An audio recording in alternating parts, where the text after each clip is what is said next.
Compañeros y compañeras, nuevamente buenas noches, un gusto saludarles, qué bueno tenerles por acá en la clase del día de hoy. No sé si me escucha. Gracias, Ronald. Buenas noches, licenciado. Buenas noches, licenciado. Buenas noches, licenciado. Sí se le escucha. Gracias. Buenas noches, Lic. Gracias, un gusto saludarle a todos nuevamente. Pues hoy, previo a comenzar, que hoy el Lic Osman Sandoval será el que nos apoyará con la clase, tal vez yo creo que alguna información importante. El día de ayer pude compartir en un grupo de WhatsApp que creó Diego Hernández y compartíamos una tarea. Ahí la tarea está muy clara, hay una hoja de trabajo que se dejó.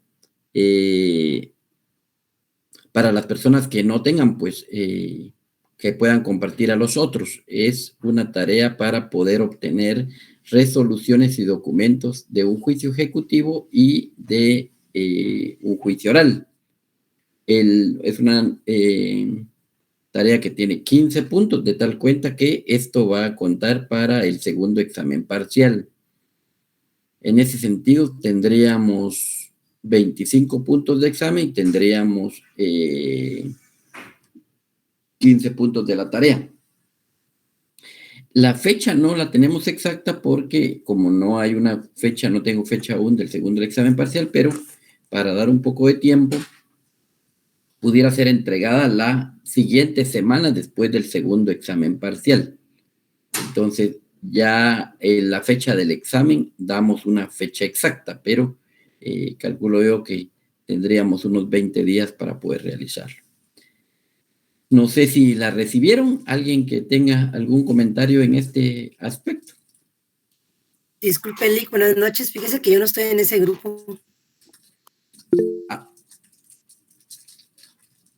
Entonces, no sé si alguien que pudiera compartir la hoja de trabajo con la compañera que no lo tiene, no sé si alguien que pudiera compartírselo, o de todas maneras yo lo voy a tratar de compartir en el link que tenemos del grupo. Sí, efectivamente, está bien, yo lo comparto en el transcurso del día de hoy. Sí, Mariam del Pilar. Buenas noches, licenciado. Sí, buenas noches. Disculpe la interrupción ante todo. ¿Podría hablar con usted al final de la clase? Sí, no hay ningún problema. Yo tengo mi número de teléfono, lo anoto en el chat en un momento y el día de mañana me podría llamar por la tarde. No hay ningún problema, María. Gracias. Yo ahora voy a anotar mi número de teléfono. Bueno. Ya lo compartí en el chat. Gracias, licenciado. Gracias. ¿Alguna duda, comentario? No hay. Entonces, la tarea yo creo que va a ser fácil. Yo con unas 15 personas que lo tengan ahorita ya creo que lo podrían compartir muy fácilmente. Ahora con eso del WhatsApp creo que se puede compartir. Entonces, yo le pido a los compañeros que los que tengamos la tarea la compartamos a todos de tal cuenta que creo yo que unos 5 minutos ya todos van a tener la tarea. Marian del Pinar, ¿sigue levantando la mano? Perdón. Bueno, no diré. Miren, solo para ir concluyendo esta etapa, estaríamos concluyendo, hoy empezaríamos con el juicio ejecutivo, de tal cuenta que creo yo que para el segundo parcial tendríamos el juicio arbitral, tendríamos el juicio ejecutivo en la vía de premio y tendríamos el juicio ejecutivo. Solo tema importante que creo que es un tema que discutimos en la última clase, pero ya así rápido, que creo que es lo importante, es lo del artículo 296 en relación al ejecutivo en la vía de apremio. Y esto es básicamente en el sentido de que una vez se notifica que una persona fue demandada en la vía de apremio, se le emplaza y en ese momento, en esa primera resolución de trámite, se le da a la parte ejecutada. Sí, Nancy. Ahorita les compartí el link del chat donde usted envió la tarea para que se puedan añadir los demás compañeros. Tipo de interrupción. No interrumpe, Nancy, al contrario, le agradezco un montón. Gracias por compartirnos el documento.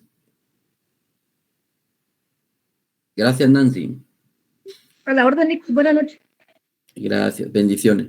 Pues les decía, en la ejecutiva en la vía de premio, yo les decía que una vez se presenta la demanda acompañada del título, cualquiera de los títulos del catálogo que nos estipula el artículo 294, el juez no solo califica la demanda con los requisitos de 61, 63, 79, 106, 107, 108, sino a la vez califica el título ejecutivo, especialmente tres aspectos que yo creo que son importantes.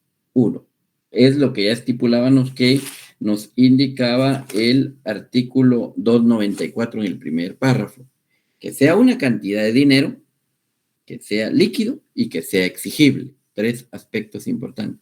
5, Osman Castellanos, levanta la mano.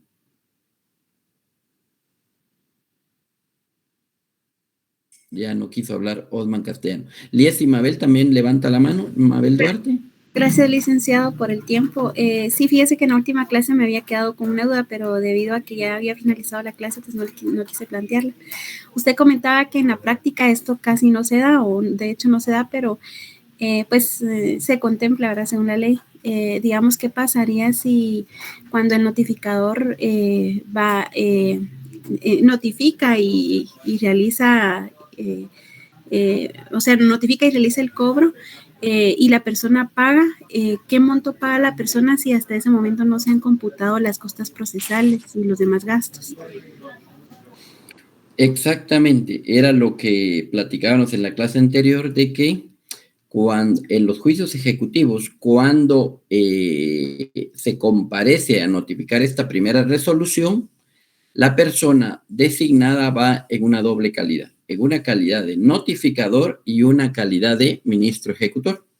Como notificador notifica, y ya expliqué yo en la última clase porque había muchas dudas, cómo debe de ser esa notificación personal, en qué casos no se debe de notificar, se debe abstener el notificador y cuándo dejar, voy a decir en lenguaje coloquial, pegada la notificación. Se debe hacer esa notificación de manera personal, especialmente el artículo 74 del Código Procesal Civil y Mercantil. Y por el otro lado, él actúa a la vez de la calidad de notificador en su calidad de ministro ejecutor. Esto es para realizar dos aspectos importantes. Uno, requerir de pago y, en su caso, el embargo. Dos situaciones que son importantes. El requerir de pago y el embargo, que yo les decía que yo no conozco ningún caso donde se haya requerido de pago y se haya embargado. Nunca. Casi siempre, o por no decir siempre, esta persona que va en calidad de ministro ejecutor anota que no tuvo bienes suficientes a la vista, entonces no va a notificar. Pero el artículo 300, que es la base de la pregunta que se había realizado, sí se manifiesta que el primer párrafo, artículo 300, ese artículo 300 es bien importante por el pago. Y lo leo así rápido. Si el demandado pagare la suma reclamada y las costas causadas, se hará constar en los autos, se entregará al ejecutante la suma satisfecha y será determinado el proceso. En este momento, efectivamente, no se sabe, porque ya lo explicaba yo, que será hasta el momento de la liquidación en donde se tendrá una base determinada. Sin embargo, cuando se extiende ese documento que se llama mandamiento de ejecución, como el ministro tampoco sabe qué cantidad es la que en total se va a pagar, tal y como usted lo dijo muy bien, Mabel, porque en este momento solo el ejecutante en las demandas solo manifiesta que la cantidad reclamada más intereses, costas y gastos procesales. Esa es únicamente la petición. Entonces, lo que se hace es, se requiere el pago y así se anota, así se escribe en el mandamiento de ejecución, es que debe requerir de pago por la cantidad tal, voy a poner un ejemplo, 150,000 quetzales, más un 10% de costas procesales. Eso es lo que se lo que se consigna en el mandamiento de ejecución, porque como muy bien dice usted, no se tiene la cantidad específica.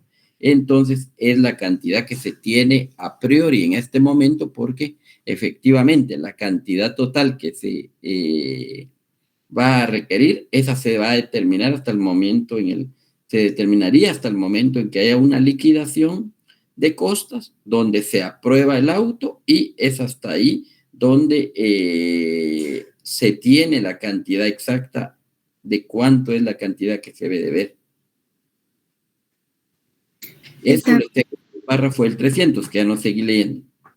Asimismo, artículo 300.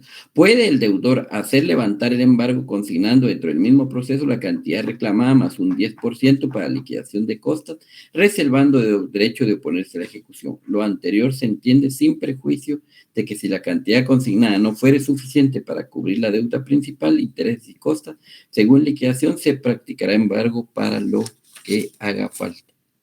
Entonces, esa es la cantidad que se anota en ese momento cuando se da la orden del mandamiento de ejecución. Se estipula que debe de requerírsele el pago por la cantidad X, que esa sí está determinada en la demanda, más un 10% de intereses que se tiene en este momento. Muchas gracias, licenciado. Pero sigo platicando del segundo párrafo del 296, que ahí habían quedado algunas dudas. Yo les decía, en el momento en el que se emite la primera resolución, en ese momento, en este juicio ejecutivo en la vía de apremio, se dan 3 días a la parte ejecutada para que ejerza su derecho de defensa. Y entonces acá el derecho de defensa va a consistir básicamente en 2 posturas. 1, la oposición y el planteamiento de excepciones. Pero aquí vuelvo a aclarar lo que aclaré en la clase, porque es muy común que hayan confusiones por parte de los abogados ya en la práctica tribunalicia. Acá el artículo 296 sí es claro, y voy a dar lectura un poco rápido. Solo se admitirán las excepciones que destruyan la eficacia del título y se fundamenten en prueba documental, siempre que se interpongan dentro del tercer día de ser requerido o notificado el deudor. Las excepciones se resolverán por el procedimiento de los incidentes. Esto es bien importante. Entonces, acá, en los juicios ejecutivos, aunque tenga casi el mismo efecto, no existe la contestación negativa de la demanda. Puede parecer una cuestión meramente semántica. ¿Qué quiero decir con eso? Puede ser una cuestión puramente de conceptos o de denominación, pero tiene un enfoque diferente. Allá en los juicios ejecutivos, en los juicios de conocimiento, una de las actitudes procesales, vale la redundancia, que puede asumir el demandado es contestar la demanda en sentido negativo. No, acá en los juicios ejecutivos, la denominación técnica a esa actitud es la oposición. Aquí hay una oposición a la demanda. Y dentro de esa oposición se van a plantear las excepciones. Vuelvo a repetir lo que dije en clase. Acá no existe la clasificación de excepciones previas y excepciones perentorias. Es Oscar David, le voy a solicitar que si puede apagar su cámara. Acá, Oscar David tiene encendida su cámara. Le voy a pedir que la pueda apagar. Gracias. Es muy amable. Permítanme un momentito en lo que apago la cámara de Oscar, que no nos escucha.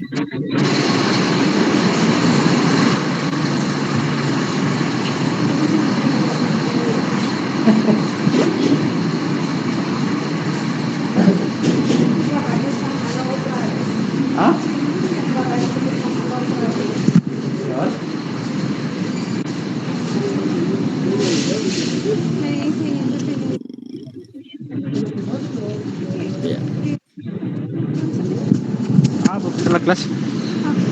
Hoy no la puedo apagar la cámara. Oscar David Melesio, le voy a pedir si podemos apagar la clase. Perdón, la cámara, la bocina. Entonces, una clase. Oscar David, su micrófono. Sí, vamos a ver tantas cosas en la cabeza. Es lo que siempre he dicho en clase, ¿verdad, compañeros? Por eso es que yo prefiero la No, todavía no tengo nada. presencialidad, porque no sé ni quién es el que me está escuchando, ¿no? Tengo un montón de tareas, tengo que hacer esto, tengo que hacer lo otro, tengo una oficina. Alguien que le pueda avisar a Oscar que estamos escuchando su conversación, se lo agradecería un montón. Entonces, Oscar, pero compañero. continúo con la clase. Entonces, no cometamos el error de plantear excepciones previas y perentorias. Eso no.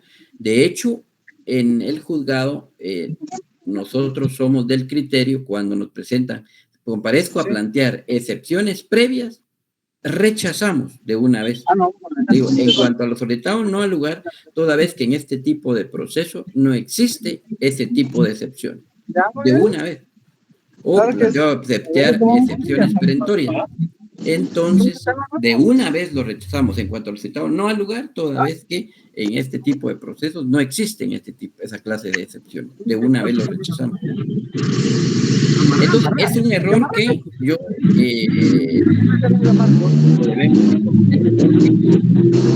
ese error dejamos en total indefensión a nuestro patrocinado. Por un lado. Por el otro lado, Y que entre un ratos no le aspecto oímos. bien importante. De conformidad con la ley de bancos, cuando el que está siendo ejecutado es un banco, compañero, alguien que pueda llamar a Oscar David y decirle que de manera irrespetuosa está interrumpiendo la clase, se lo agradecería un montón. Sáquelo, Lick. Sí, porque se nos distrae, no le oímos muy bien entre ratos. Sí, que usted lo puede silenciar desde su compu. Sí, estoy viendo, es que yo no inicié hoy la sesión. Creo que Lick Osman, si lo podemos sacar de clase a Oscar David Melesio Salazar, se lo agradecería un montón. De lo de baja, Lick, de una.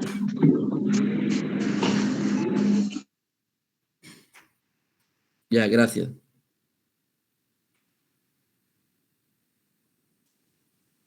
Gracias. Regreso al punto. Después de la interrupción de Oscar Melesio, no solo interrumpió, sino que no estaba poniendo atención a la clase.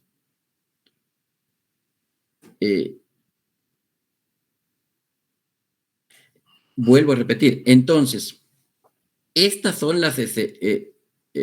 sí, no hay problema, Oscar, pero tenemos que ser más responsables. Una total irresponsabilidad, una falta de respeto lo que hizo el día de hoy. Con eso estoy respondiendo al mensaje que escribió ahí. Lo debería de sentir bastante, Oscar. Es una falta de respeto total a los compañeros.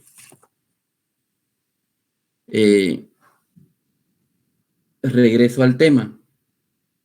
De conformidad con este artículo 296, entonces, no, lo técnico es la actitud procesal de la oposición a la demanda, no contestación de la demanda, sino oposición a la demanda. Eso es lo técnico en los juicios ejecutivos. Segundo punto, en este mismo 296, acá no se plantean excepciones previas ni perentorias. No existe esa clasificación. Esa clasificación es para los juicios de conocimiento. Entonces, comparezco a plantear excepciones, pero estas excepciones tienen dos aspectos que yo creo que es importante resaltar. Uno, son excepciones que destruyan la eficacia,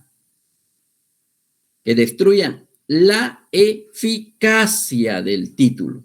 Lo hago deletreado y le pongo esa connotación porque este aspecto es importante. No es excepciones en otro aspecto, sino es que destruya la eficacia del título. Y lo repetí 3 veces, compañero, para darle ese resaltado.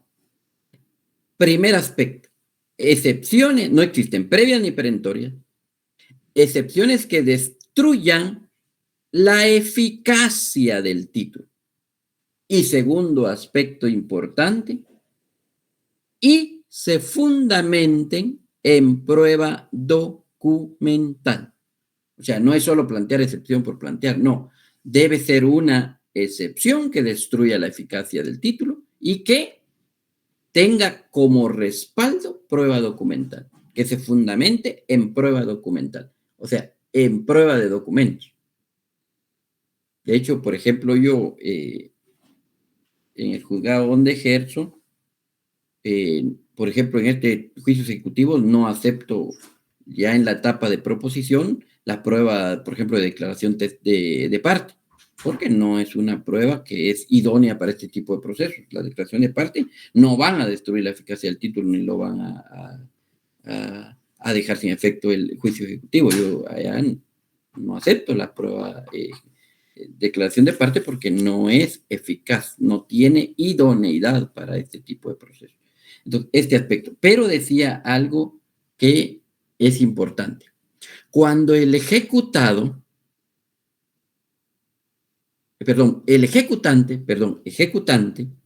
cuando el ejecutante es un banco o grupo financiero,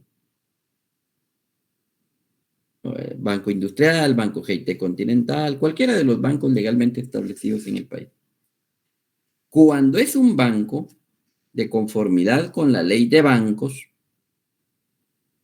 no sé si es artículo 106, 107, alguien que nos pueda corroborar, allá estipula que los bancos y los grupos financieros son los ejecutantes.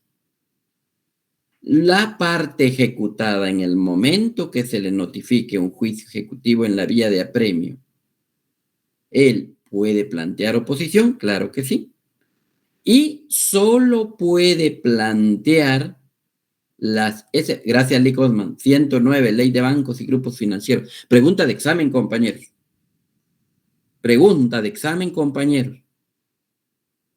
Cuando el ejecutante es un banco o grupo financiero, el ejecutado, al plantear excepciones, solo puede plantear 2 tipos de excepciones. Lick Osman, no sé si me puede leer el artículo 109, que no sé si lo tenía a la vista, no. Muy buenas noches, licenciado, muy buenas noches, compañeros. Claro que sí, Lick. Bueno. El artículo 109 indica excepciones. El juez solo dará trámite a las excepciones de prescripción o de pago. En este último caso, el ejecutado deberá de presentar, literal A, el documento emitido por el banco con el que acredite que se ha pagado la cantidad que motiva la ejecución, que debe incluir capital, intereses y costos judiciales, o B, certificación de un tribunal de la resolución que apruebe el pago por consignación. Cualquier otra excepción será rechazada de plano, pero la parte ejecutada tendrá la facultad de hacerla valer mediante juicio ordinario posterior. Este juicio ordinario posterior no procederá cuando se trate de las ejecuciones a que se refiere el artículo 107 de la presente ley. Gracias. Entonces, vuelvo a repetir. Cuando el ejecutante, o sea, llamémosle actor, que es en los juicios de conocimiento, aunque aquí el nombre técnico del sujeto activo es ejecutante, pero llamémosle actor para que sea más comprensible. Cuando el actor es un banco o un grupo financiero, la parte ejecutada, voy a decir la parte demandada, no es lo técnico, porque ese actor y demandado es más para los juicios de conocimiento. Aquí es ejecutante y ejecutado, pero para que nos entendamos. En un juicio ejecutivo, el demandando, si el actor es un banco, no puede presentar cualquier excepción. Solo 2 excepciones. ¿Cuáles? Vuelvo a... ¿Alguien que me conteste, compañeros, después de la lectura que dijo Eli Goldman? ¿De prescripción o de pago? Exactamente. Solamente. ahora como están grabando no voy a decir la palabra que a veces digo en clase, pero para que no vayan a ustedes a cometer ese error, si es un banco, no pueden presentar excepciones, se les va a rechazar de una vez.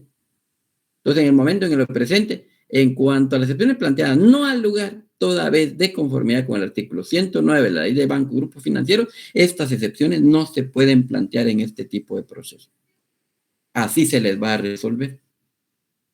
Entonces, este artículo 296 se aplica para cuando el actor no es un banco o grupo financiero. Selvin Norvilio, desde hace rato tiene levantado la mano, ya se me había olvidado, no le había dado la palabra porque no quería interrumpir el tema, pero ahora sí le doy la palabra. Discúlpeme, Selvin.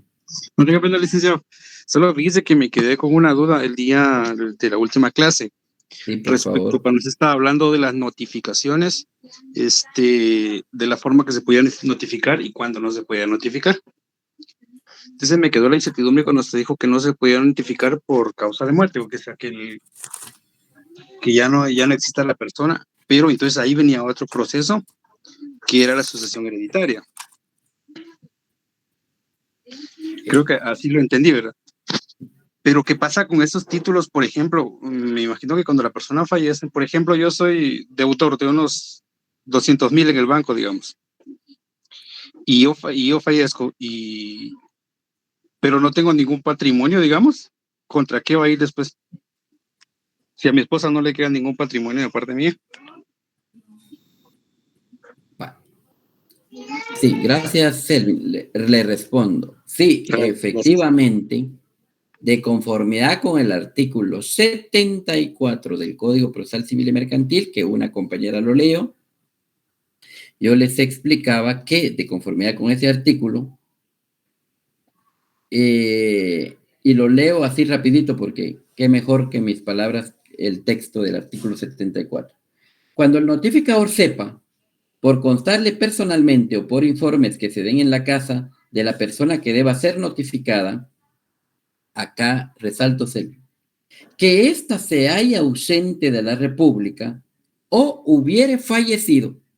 Esas son dos circunstancias, ausente de la República, hubiere fallecido, sigo leyendo. Y esto se refiere al notificador. Se abstendrá de entregar o fijar cédula y pondrá razón en los autos. ¿Qué quiere decir? Si le dicen cuando llega a notificar, mire, él no vive aquí porque ya se fue a vivir a otro país, está ausente del país, o él ya falleció, ya no se notifica. Y entonces, en esos casos, efectivamente, en el caso de que haya fallecido y se comprueba con certificación del RENAP, efectivamente, Selvin, hablábamos ahí, la persona que tiene que hacer, tienen que nombrarse un representante de la mortual para que se siga el proceso en contra del fallecido. Esa sería la salida idónea. Ya no se puede seguir al que murió. Lógicamente, ahí ustedes saben que con la muerte se termina la personalidad jurídica de la persona. Personalidad jurídica se tienen desde nace hasta que fallece. Termina la personalidad jurídica, que esa es la investidura jurídica que vimos allá en Derecho 1. Entonces acá se debe nombrar un representante de la mortual para seguir el proceso en contra de él. Y efectivamente, como usted dice, Selvin, si no hubiera ningún bien que se pudiera recabar esa deuda, sí, prácticamente la deuda resultaría incobrable. No, ya no se podría cobrar la deuda, efectivamente. Sí, porque tengo entendido que únicamente podrían ir contra los, ¿cómo se llama? Contra el patrimonio del que era el deudor.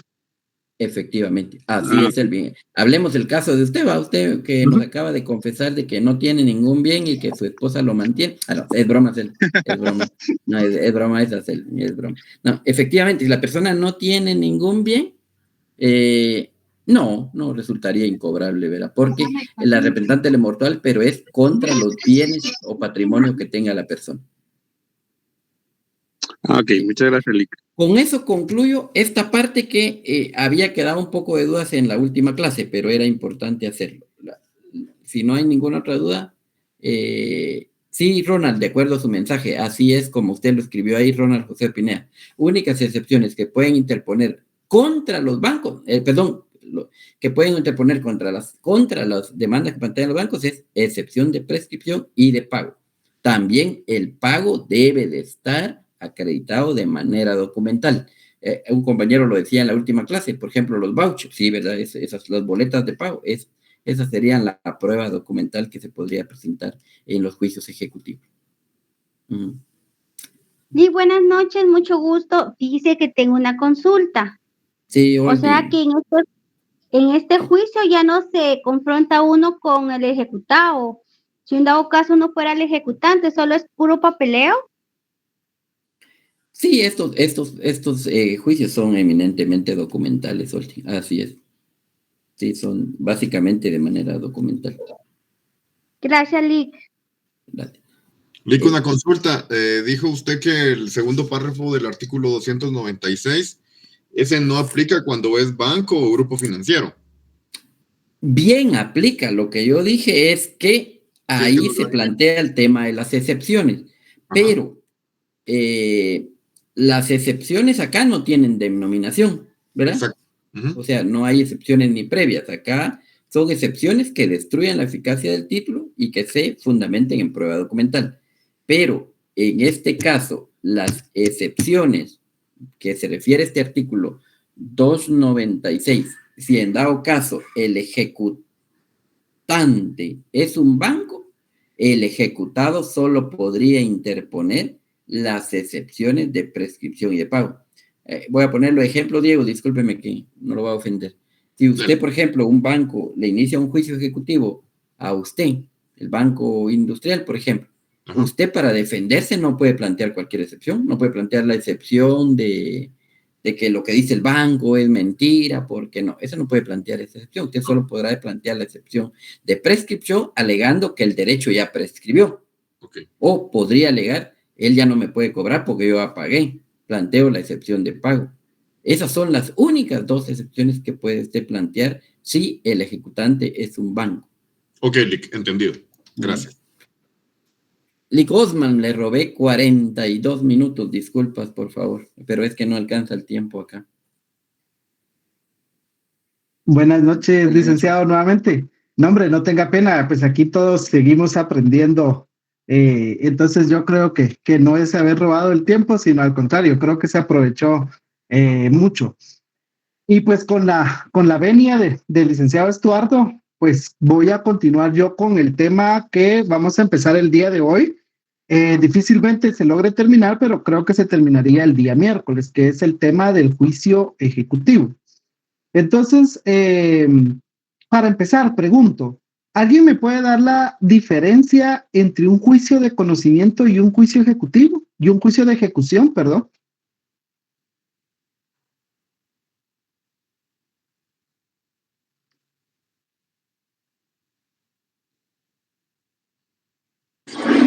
Buenas noches, licenciado. En el juicio ejecutivo existe ya un derecho, es decir, el derecho ya está establecido mediante un título ejecutivo, el cual es ejecutable, ¿verdad?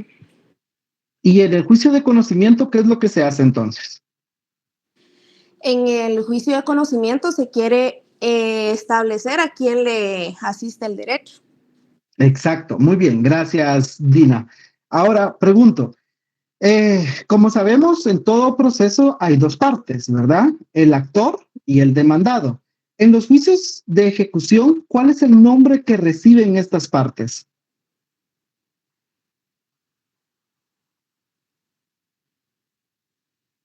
Ejecutante. ¿Quién sería quién? El actor, el ejecutor, y el demandado, el ejecutado.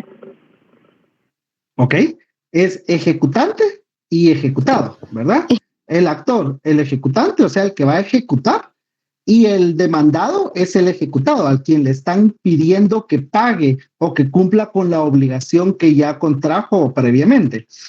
Y por último, ya previa a leer la ley, pregunto, ¿alguien me puede dar o explicarme qué entiende por título ejecutivo o qué es un título?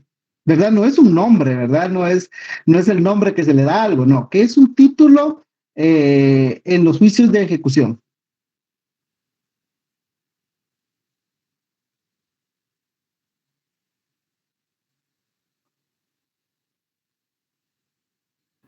Adelante, Dina. Licenciado, es un documento que cumple con ciertos requisitos que los establece la ley. Entre esos requisitos está que tiene una cantidad líquida y exigible. Excelente. Ok. Muy bien, perdón por cortarla, pero sí, efectivamente. El título, cuando hablamos de título ejecutivo, nos referimos a, como ya lo dijo la compañera, a aquel documento en el cual consta o cual tiene inmerso dentro de sí mismo la obligación que se pretende hacer cumplir mediante un juicio de ejecución. Dependiendo del documento que tengamos, puede ser que sea una ejecución en la vía de apremio o que sea un juicio ejecutivo. Aquí tenemos que tener cuidado con esto, compañeros. No sé si el licenciado se los mencionó anteriormente, pero muy erróneamente, no obstante que al final el fondo no afecta, pero sí es antitécnico, que hay personas que le dicen juicio ejecutivo en la vía de apremio. No es juicio ejecutivo en la vía de apremio, es ejecución en la vía de apremio, porque así lo denomina la ley. Y el juicio ejecutivo, algunos, para poderlo diferenciar de la vía de apremio, le dicen juicio ejecutivo común. Y no, es ejecución en la vía de apremio y juicio ejecutivo, nada más. Permítame 5 segundos, compañeros, por favor.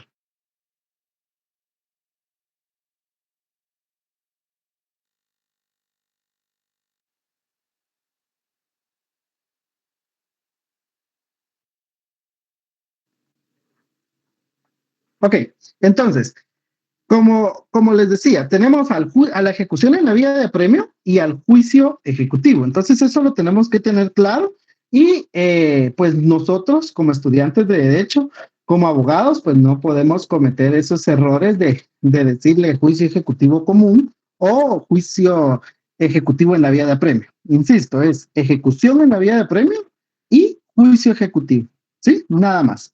Ok, entonces, como ya lo mencionó la compañera previamente, cuando nos referimos al título ejecutivo, al título ejecutivo, sí, nos referimos a aquel documento en el cual está establecida la obligación que vamos a pedirle al juez que obligue que se cumpla, ¿verdad? Y como les decía, dependiendo del título que tengamos, vamos a llevar una ejecución en la vía de apremio o vamos a llevar un juicio ejecutivo. Anteriormente, pues ya me recuerdo que yo hablé con ustedes sobre los juicios, sobre los títulos ejecutivos que se tramitan en la ejecución en la vía de apremio, y pues como el día de hoy el tema es el juicio ejecutivo, les voy a pedir que por favor nos ubiquemos en el artículo 327 del Código Procesal Civil y Mercantil para poder establecer cuáles son los títulos ejecutivos que me permiten a mí poder iniciar un juicio ejecutivo, ¿sí? Entonces, artículo 327. Lo leo yo y pido que lleven la lectura conmigo. Dice, procede el juicio ejecutivo cuando se promueve en virtud de alguno de los siguientes títulos. Numeral 1, los testimonios de las escrituras públicas. Ustedes ya llevaron, ustedes ya están llevando derecho notariado o derecho notarial. Pregunto, ¿qué es una escritura pública? ¿Alguien me puede decir qué es una escritura pública?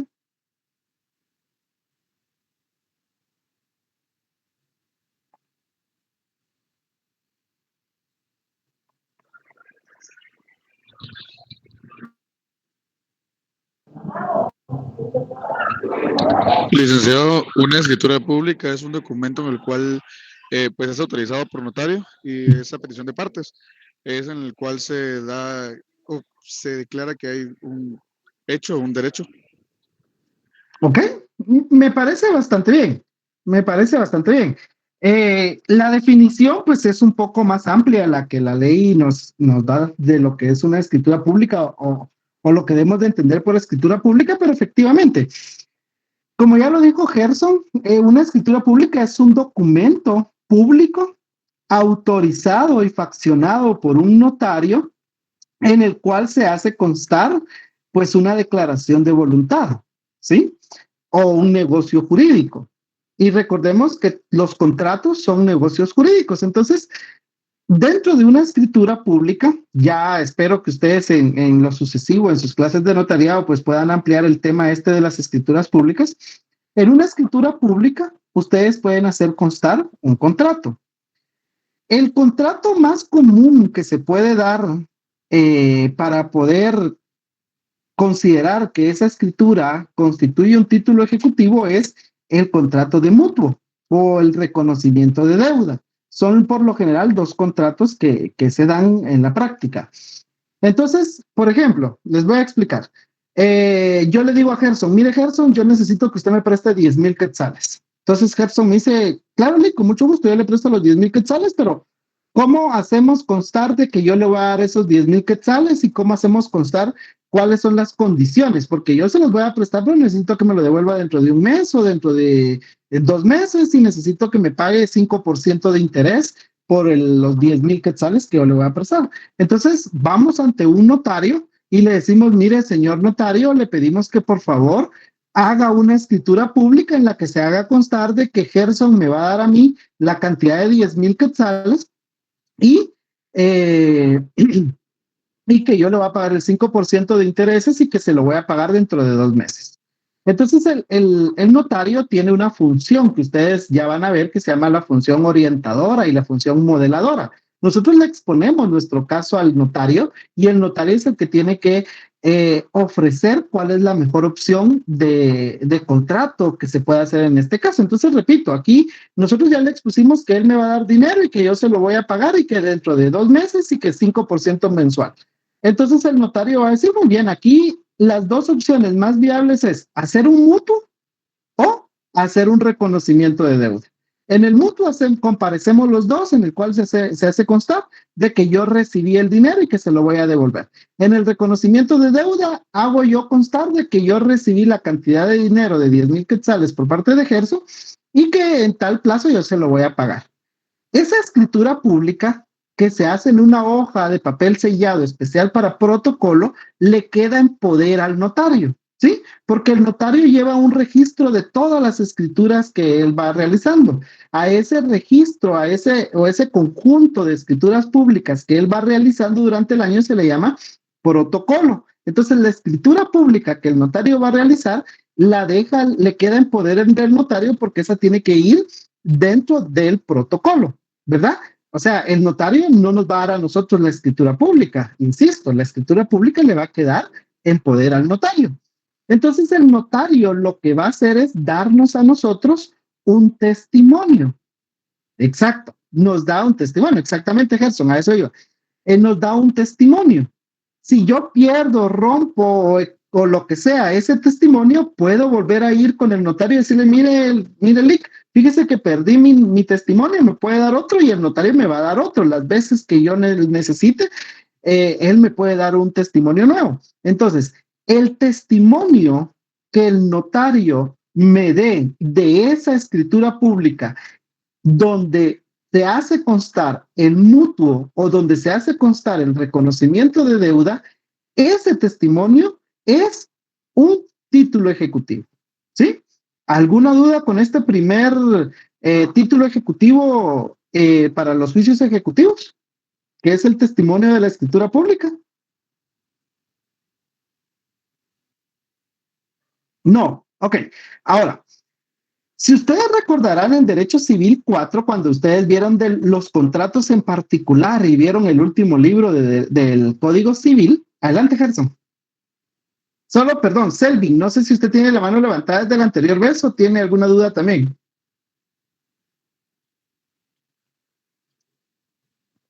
Adelante, Gerson. Le hice una pregunta, si por error de notario hay un vicio en el mutuo o en reconocimiento de deuda, ¿qué pasaría si llegamos a un juicio ejecutivo? ¿Cómo qué vicio, por ejemplo? No sé, algún vicio, algún error que haya en el acta y que no se pueda cumplir como tal. Sea, no que no se pueda cumplir, sino que tal vez existe el error, pues, y no sé. Claro, depende qué tipo de error sea, porque en primer lugar podemos solicitar la nulidad del instrumento jurídico, ¿verdad? Dependiendo cuál sea el vicio que usted esté diciendo. Recordémonos que los instrumentos públicos pueden ser nulos de pleno derecho o pueden ser anulables. También podemos, durante el proceso, pudiese darse el caso, ¿verdad? Ya que usted pues es un poco amplio con la duda que usted tiene, se pudiera presentar en todo caso una excepción que destruya la eficacia del título, ¿sí? O bien podemos buscar otra alternativa y sustituir ese título ejecutivo por otro título ejecutivo. ¿Ok? Bueno, entonces les decía, a la orden, Gerson. Entonces les decía, si ustedes recuerdan cuando vieron los contratos en particular, se recordarán, o ahorita incluso que están viendo derecho notarial, se recordarán que hay contratos que son solemnes. ¿Alguien me puede decir qué es un contrato solemne? Que está hecho en escritura pública y cumple con los requisitos del artículo 1251 del Código Civil, licenciado. 1251, veamos qué dice el 1251. Ok, me parece bien, pero le faltó algo ahí para convencerme, pero muy bien, compañero, muy bien. ¿Alguien más me puede decir qué es un contrato solemne? El contrato solemne es el que debe estar registrado en la escritura pública. Como requisito ¿Para esencial qué? como requisito esencial para validez. Exacto, esa es la respuesta. Un contrato solemne es aquel que tiene que constar en escritura pública para su validez. Es decir, que si no está en escritura pública, no va a ser válido. Hay contratos que pueden estar en la escritura pública o en un documento privado que va a tener la misma validez, ¿sí? Pero hay documentos que si no están en la escritura pública, no tienen validez jurídica, no pueden ser ejecutables en todo caso, no pueden ser exigibles. No nacieron a la vida jurídica porque no están en escritura pública, porque la ley establece que para ser válidos tienen que constar en escritura pública y son pocos, son cinco contratos solemnes. De ahí todos los demás usted puede elegir si hace una escritura pública o hace un documento privado. Yo he hablado con mucha gente que dice, no, yo quiero escritura, y sea el tipo de contrato que quiera realizar, un arrendamiento, un mutuo, un reconocimiento de deuda, servicios profesionales, el contrato que usted quiera, dicen, no, yo quiero escritura porque eso sí es válido. El documento privado no. Y no es cierto, ¿sí? No es cierto. Hay otros tipos de contratos que tienen que constar en escritura pública, no porque si no están en escritura pública no son válidos, sino por efectos registrales, como la compraventa de bien inmueble. Porque, por ejemplo, ahorita vamos a llegar ahí, compañero. Porque, por ejemplo, una compraventa, para poderla inscribir en el Registro General de la Propiedad, usted tiene que presentar el testimonio de la escritura. Entonces, esa compraventa, por efectos registrales, tiene que constar en la escritura pública. Pero la compraventa no es formal. Si usted hace una compraventa en documento privado, va a ser válida, pero no la va a poder inscribir. Hay documentos, insisto, que son solemnes, que tienen que constar en la escritura pública. Pero, por ejemplo, el mutuo o el reconocimiento de deuda, que son los documentos más comunes en los cuales se convierten en títulos ejecutivos, esos pueden ir en escritura pública o pueden ir en un documento privado, que es el numeral 3, ¿sí? Pero para ir en orden, vamos al 2 y después pasamos al 3. Entonces ya dijimos que en numeral 1, los testimonios de las escrituras públicas. Numeral 2, la confesión del deudor prestada judicialmente, así como la confesión ficta cuando hubiere principio de prueba por escrito. ¿Alguien me puede decir qué entiende o en qué casos considera que se pudiera dar la confesión del deudor prestada judicialmente?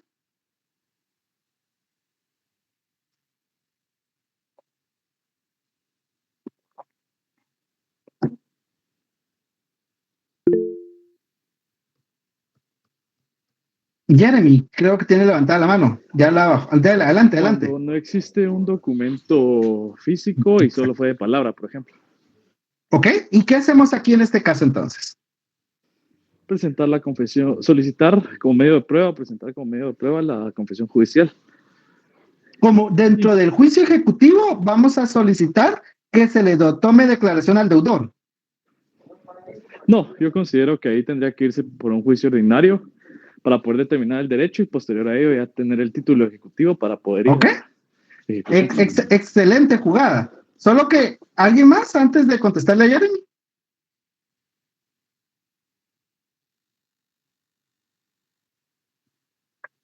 Bueno, lo que dijo Jeremy es totalmente cierto, ¿sí? Se puede iniciar un juicio ordinario, por ejemplo, y dentro del juicio ordinario solicitar la declaración de parte, y recordemos que de esa declaración de parte, cuando se diligencia el medio de prueba de declaración de parte, se va a faccionar un acta, ¿sí? Y entonces usted viene y solicita certificación del acta donde esa persona en declaración de parte dentro de un juicio aceptó deberle a usted dinero, ¿sí? Eso sería una buena opción. El problema es cuánto nos va a tardar un juicio ordinario. Entonces, la mejor solución es el artículo 98 del Código Procesal Civil y Mercantil. ¿Alguien me puede leer el artículo 98 del Código Procesal Civil y Mercantil?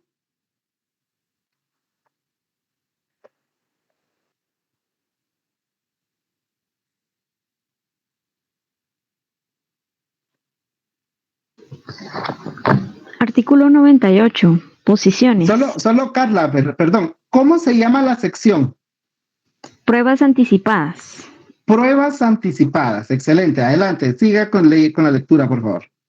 Posiciones.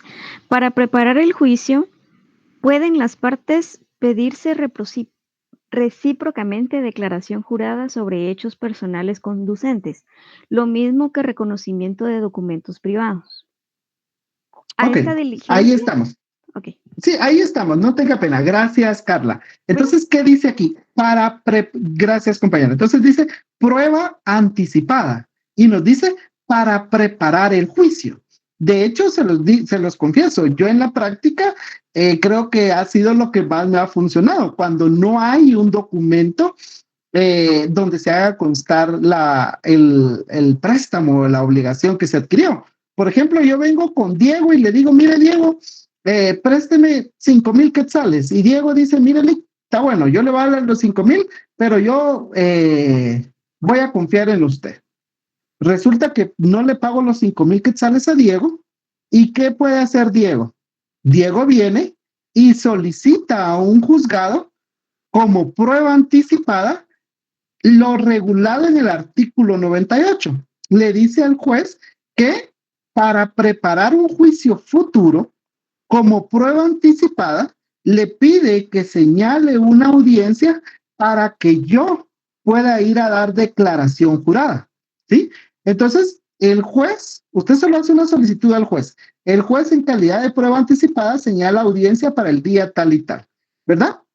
Recordemos que para declaración de parte tiene que presentarse un pliego de posiciones. Entonces, usted en ese pliego de posiciones va a indicar, ¿es cierto que a usted le dieron 5,000 quetzales?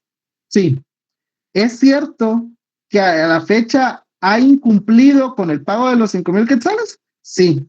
¿Es cierto que usted se comprometió a pagar los 5,000 quetzales en un plazo no mayor a un mes y que ese plazo venció el día tal y tal? Sí.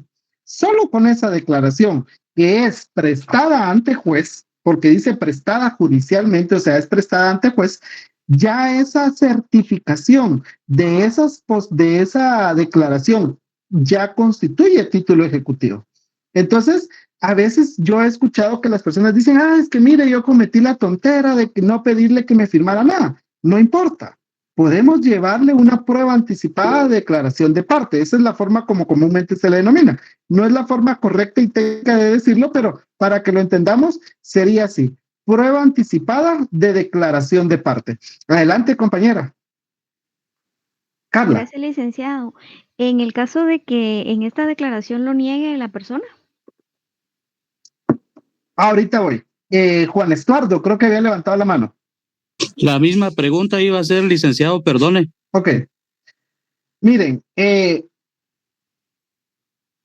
previo a iniciar el juicio. ¿En qué momento se practica la audiencia? Previo a iniciar el juicio, porque el mismo artículo 98 dice para preparar el juicio. O sea, antes de yo iniciar el juicio, voy a solicitarle a un juez que señale una audiencia de prueba anticipada. El juez señala la audiencia, recibe la declaración y esa acta, yo solicito certificación de esa acta y esa certificación del acta me sirve a mí como título ejecutivo, porque ahí va a estar la confesión del deudor prestada judicialmente. Ahora, ¿qué pasa? Aquí hay un riesgo para la persona. ¿Alguien me puede decir qué pasa? Porque eso incluso lo hablamos el semestre pasado cuando les di un par de clases de penal y les mencioné qué pasaba si alguien ante un juez, no, es previo a iniciar el juicio, porque por eso es para preparar el juicio. O sea, no ha iniciado el juicio, porque si usted inicia un juicio, ya tiene que tener un título ejecutivo y esa acta, esa certificación de esa acta es el título ejecutivo. Entonces, por eso se llama prueba anticipada, porque es antes de empezar el juicio. Si usted lo prueba, la declaración de parte la va a solicitar dentro del juicio, ya no es anticipada, ya es una prueba dentro del juicio. Pero en civil se llama prueba anticipada porque es antes de iniciar el juicio. Ya con esa declaración ya presenta su juicio. Adelante, Jeremy. Le ponía ahí que al faltar a la verdad él comete perjurio. ¿Perjurio o falso testimonio? Pregunto. Gracias, Jeremy. Muy bien. Pero pregunto ahora, ¿perjurio o falso testimonio? Para mí es falso testimonio, Alex. Para mí también. Para mí es falso testimonio. El perjurio es mentir bajo juramento. Pero cuando mentimos bajo juramento frente a un juez, es falso testimonio, porque el faltar a nuestra verdad bajo juramento depende si es ante juez o es ante un notario o es en una declaración de impuestos. Por ejemplo, si yo miento en mi declaración de impuestos y digo, estoy declarando bajo juramento que la información es real, perjurio. Estoy faltando a la verdad bajo juramento. Pero si falta la verdad frente a un juez, es falso testimonio, ¿sí? Yo sé que si leemos la ley va a decir perjurio, el Código Civil, cuando el Código Procesal Civil, cuando dice que se le advertirá que cometerá el delito de perjurio. Sin embargo, tenemos que recordar de qué año son nuestras leyes y que hay otras leyes. Ya no leí su pregunta, mejor tome el micrófono, compañero, y consulte, porque ya no leí la pregunta.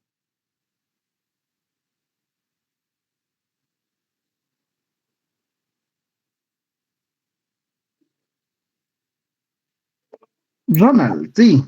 Si gusta se la leo, Lick, dice, entonces... Por favor. Entonces, Lick, ¿en qué etapa del proceso se solicita la confesión anticipada? Para cuando tengamos, para cuando tengamos la confesión, irnos a juicio ejecutivo. Ok. Suponiendo, insisto, yo suponiendo que le digo a Lacey Mabel, mire, Lacey Mabel, le voy a prestar 5,000 quetzales, pero me los tiene que pagar dentro de un mes. Sí, pero recordemos que depende qué tipo de conciliación y si fue homologada por un juez, porque por eso se los mencionaba hace un momento, porque si esa conciliación fue ante juez, ya no es el juicio ejecutivo, sino es una ejecución en la vía de apremio, porque recordemos la reforma que tuvo la ley, ¿sí? Entonces, los convenios o los acuerdos dentro de juicio son ejecución en la vía de apremio, y aquellos fuera de juicio, pero que son homologados por juez, también son ejecución en la vía de apremio. No es juicio ejecutivo, sino sería una ejecución en la vía de apremio.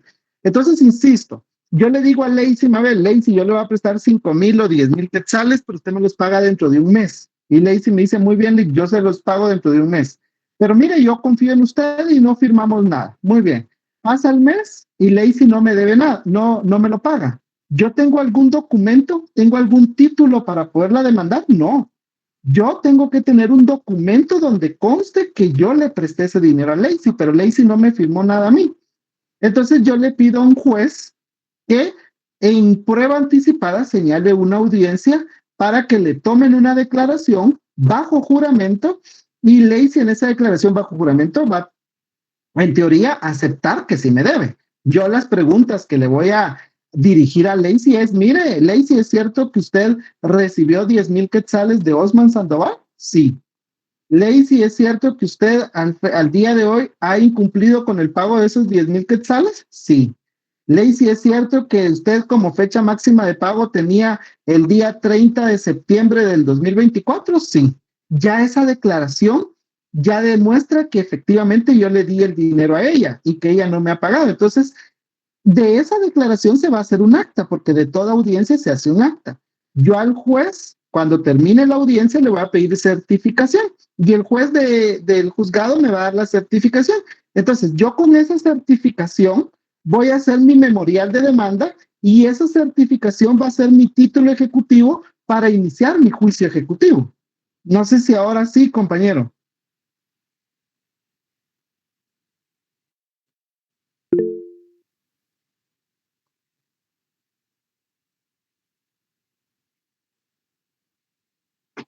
Porque así está en la ley. Así está en la ley. Y el juicio y la ejecución en la vía de premio es más sencilla que el juicio ejecutivo. El juicio ejecutivo es más amplio, más largo, es más extenso el proceso que la ejecución en la vía de premio. La ejecución en la vía de premio es un proceso sencillo, fácil. En cambio, el ejecutivo hay que dictar sentencia primero. Adelante, Giovanni. ¿Qué tal, Lick? Buenas noches.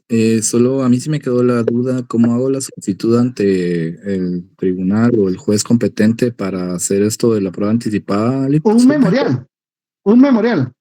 Recuerde cuál es la premisa que yo les he dicho, y aquí este es un buen ejemplo de eso. Todo demanda es un primer escrito, pero no todo primer escrito es una demanda. Aquí usted lo que va a presentar no es una demanda. Lo que usted va a presentarle al juzgado es una solicitud, ¿sí? Una solicitud de prueba anticipada.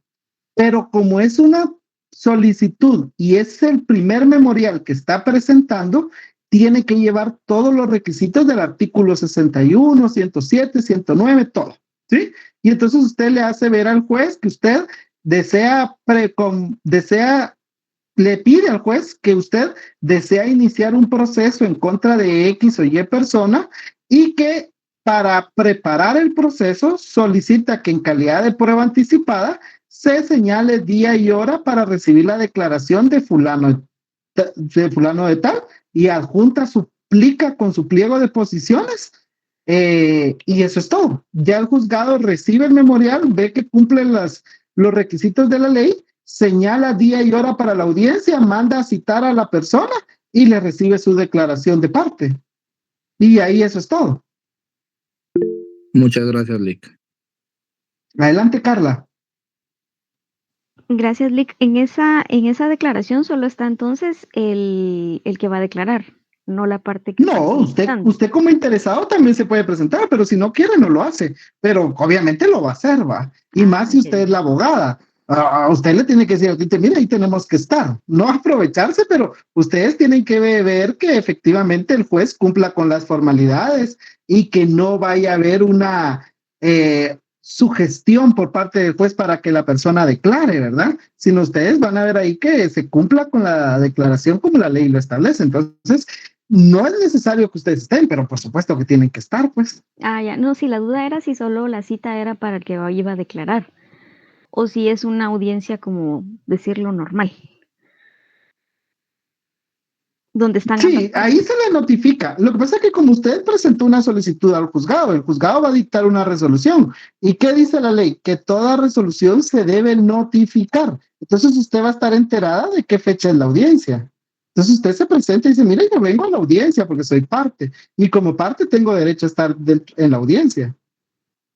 A la otra parte sí le van a mandar una citación, indicándole que que se tiene que presentar a declarar bajo juramento. Y que si deja de comparecer, esa incomparecencia se tendrá como confesión ficta.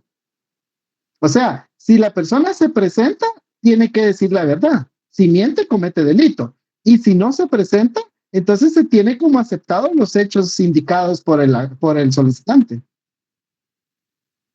Gracias, Lick. Ahora solo, ¿y si lo niega?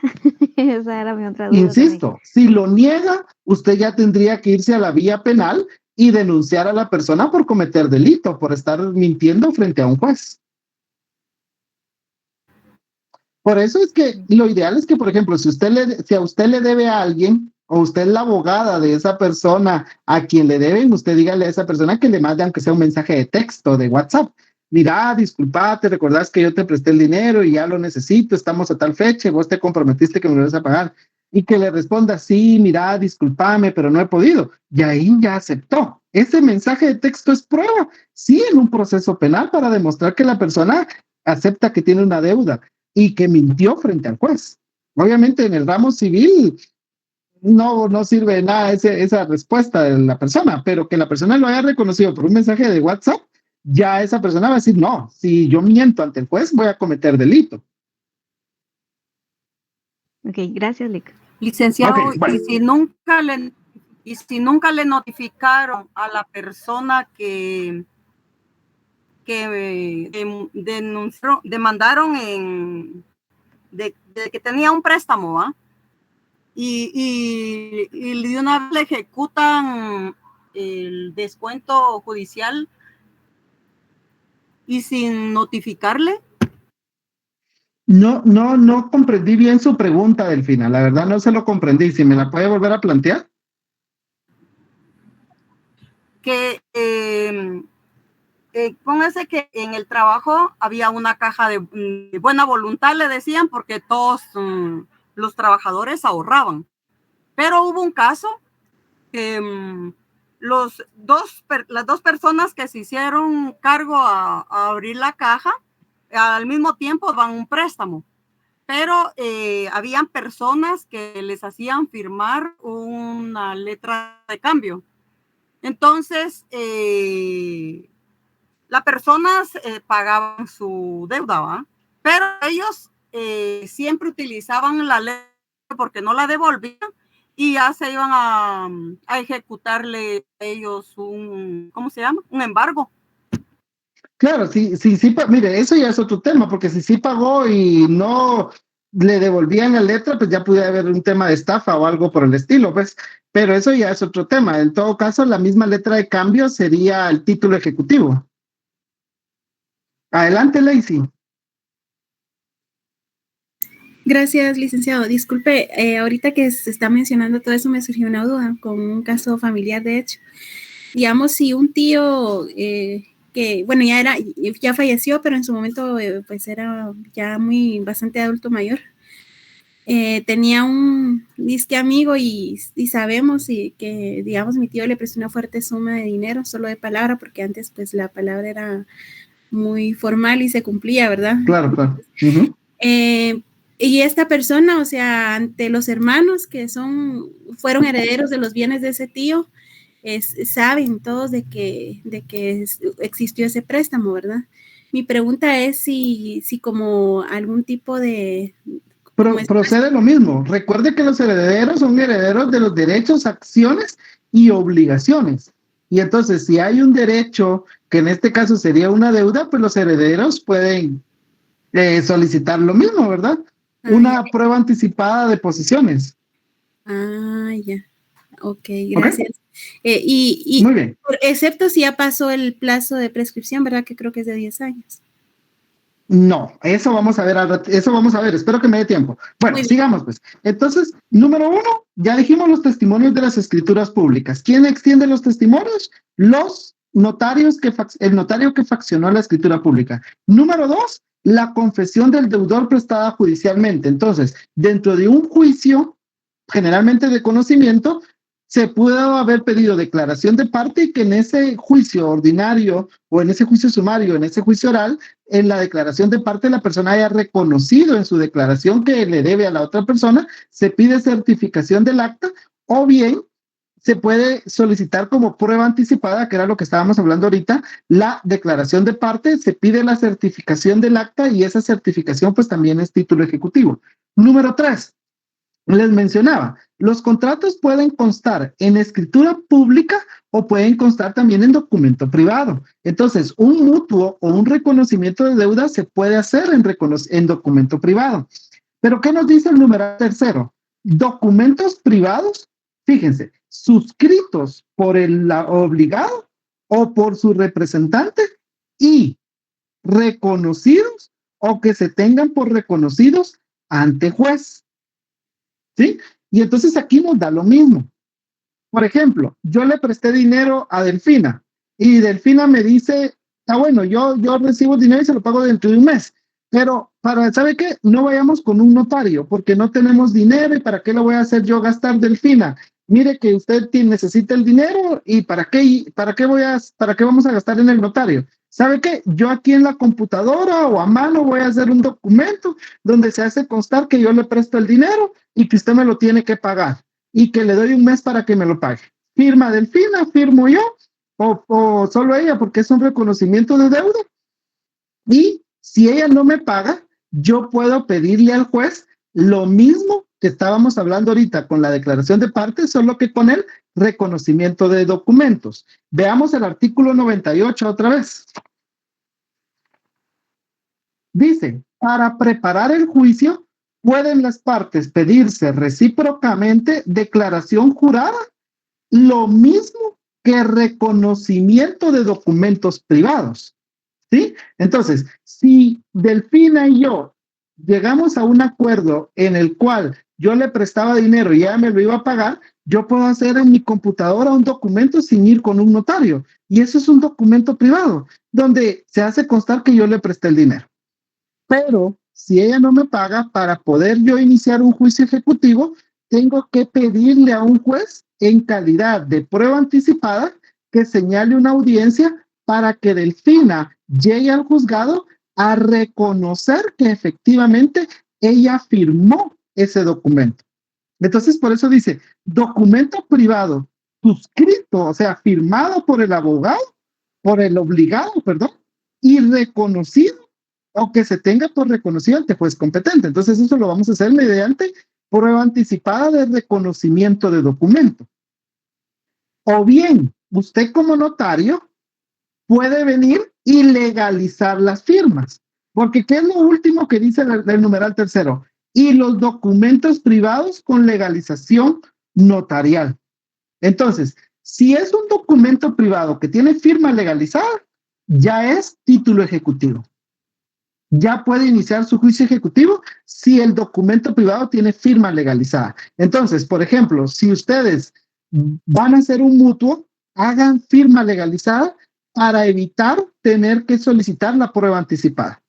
Pero si ese documento privado no tiene firma legalizada, entonces van a tener que solicitar primero la prueba anticipada de reconocimiento de documentos para que esa acta donde la persona se presentó a reconocer que ella firmó ese documento constituya título ejecutivo.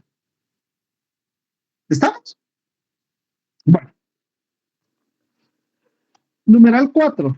Los testimonios de las actas de protocolación de protestos de documentos mercantiles y bancarios y los propios documentos. Ustedes, yo no sé si ya recibieron mercantil o están en derecho mercantil, pero recordemos que en derecho mercantil tenemos títulos de crédito. Aquí ahorita estamos hablando de títulos ejecutivos. En derecho mercantil hay títulos de crédito como el cheque, el pagaré, la letra de cambio, la factura cambiaria. Todos esos son títulos ejecutivos y hay algunos que son libres de protesto y hay otros que se necesitan ser protestados. Es decir, se necesita hacer constar que la persona no pagó, no se incumplió con el pago o se negó a pagar y entonces ese protesto tiene que ser protocolizado. Y el testimonio del acta de protocolación, no sé si ustedes ya vieron la protocolización en derecho notarial, por eso solo lo menciono, pero no quiero ahondar tanto porque no quiero confundirlos, tanto en mercantil como con notariado, pero el acta de protocolación de ese protesto es también título ejecutivo. Número 5, el acta notarial en que consta el saldo deudor. Sí, eso también es tema mercantil, no quiero ahondar demasiado. Número 6, las pólizas de seguro. ¿Sí? Los que tienen seguros de seguros de vida, seguros de accidentes, seguros de vehículos, esas pólizas que dan en seguros por los seguros también constituyen títulos ejecutivos. Y número 7, toda clase de documentos que por disposiciones especiales tengan fuerzas ejecutivas. Yo les voy a mencionar uno y les queda a ustedes como tarea. Miren, hay 80 todavía conectados. El que haga su tarea, pues va a poder responder esa pregunta en el examen. Pero como tarea les queda que ustedes investiguen qué otros documentos de conformidad con la ley tienen fuerza ejecutiva. ¿Cuál les voy a dar yo de ejemplo? Si nos ubicamos, por ejemplo, en el artículo 2142, ¿alguien que me lea el artículo 2142 del Código Civil?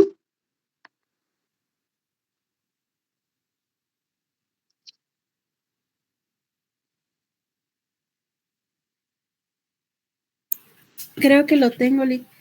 El billete o documento de participación legalmente expedido es título ejecutivo para reclamar el pago de lo ganado o la devolución de lo pagado si la lotería o la rifa no llegara a realizarse sin que pueda oponerse compensación o novación del contrato para eludir el pago.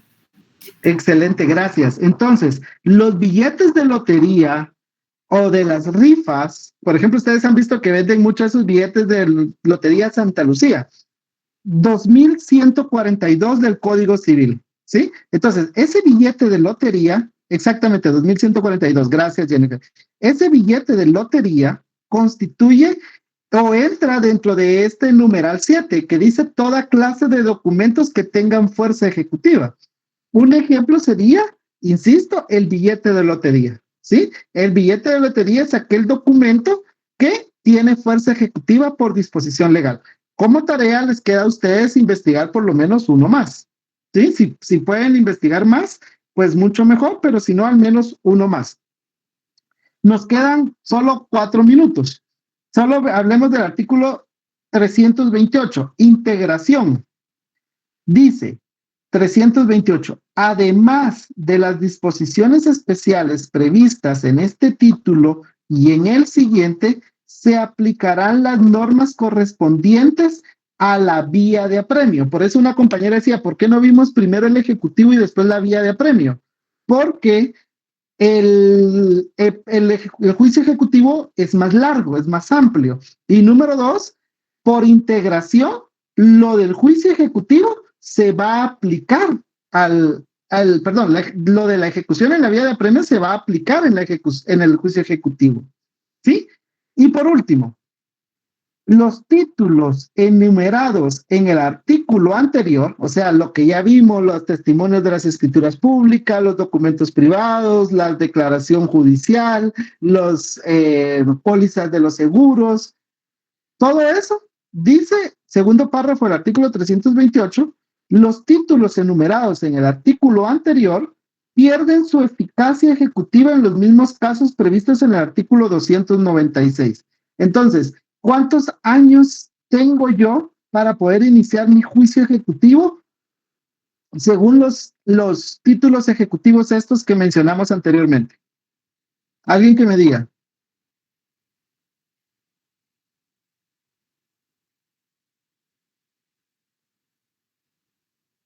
Cinco años, licenciado, si la obligación es simple, y 10 años si tiene una prenda o hipoteca. Ok, excelente.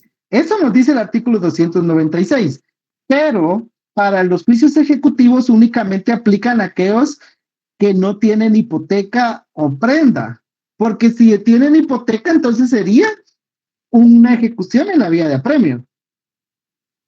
Como aquí todas son obligaciones simples, en el juicio ejecutivo todas son obligaciones simples. ¿Qué significa que una obligación sea simple? ¿Alguien me puede decir?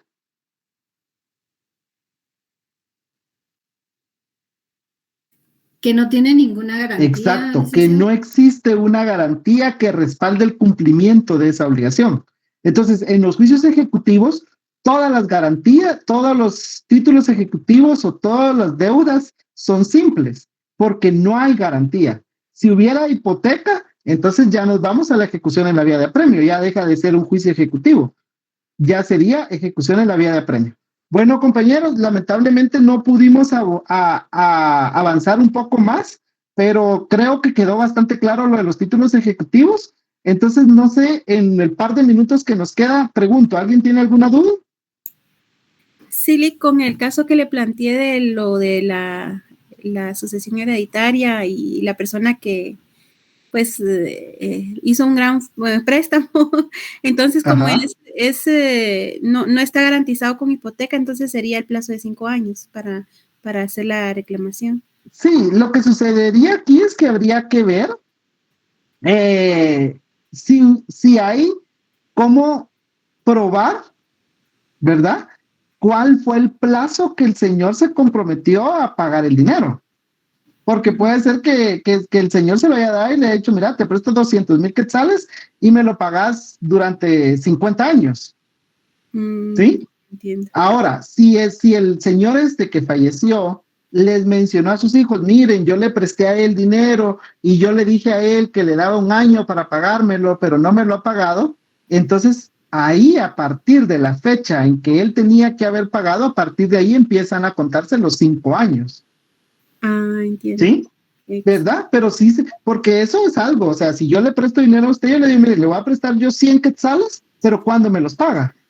Si no hay un plazo establecido, recordemos que para que un título sea válido o tenga fuerza ejecutiva, tiene que haberse cumplido la condición. ¿Y cuál es la condición? En este caso, el plazo. Si el plazo no está vencido, no me puede ejecutar. Porque recordemos que ahí está la excepción de incumplimiento del plazo, que no se ha cumplido el plazo. Ya. ¿Sí? Sí. Los títulos ejecutivos tienen que ser de plazo vencido. Ya me quedó claro. Le agradezco mucho ahí por la explicación. Muy bien, a la orden. ¿Alguien más, jóvenes? ¿No? Les disculpe, ¿cuál fue el nombre de los documentos que tienen fuerza ejecutiva que indicó ustedes? Que no los anoté, perdón. Uy, ¿cómo así? ¿Me puede volver a plantear su pregunta? Es la tarea que dejó, licenciado, sobre el artículo 1142. Si usted se da cuenta, exacto. Si usted se da cuenta, el artículo 327, en el numeral 7 dice, toda clase de documentos que por disposiciones especiales tengan fuerza ejecutiva. ¿Sí? Entonces, yo les di de ejemplo el billete de lotería que está en el artículo 2142. Entonces, como tarea les queda a ustedes investigar por lo menos otro documento que también tenga fuerza ejecutiva, que esté en alguna ley especial por ahí. Perfecto, licenciado. Muy amable, gracias. A la orden. Bueno, pues si ya no hay otra duda, jóvenes, eso sería todo por el día de hoy. ¿No? Ok. Les agradezco mucho por estar presentes, por permanecer hasta el final. Que tengan una feliz noche, éxitos y pues no sé si nos miramos miércoles o el IC sigue el día miércoles con el tema del día que dejamos hoy. ¿Ok? Gracias. Feliz noche, compañeros. Feliz noche. Gracias, licenciado. feliz noche. Feliz noche, licenciado.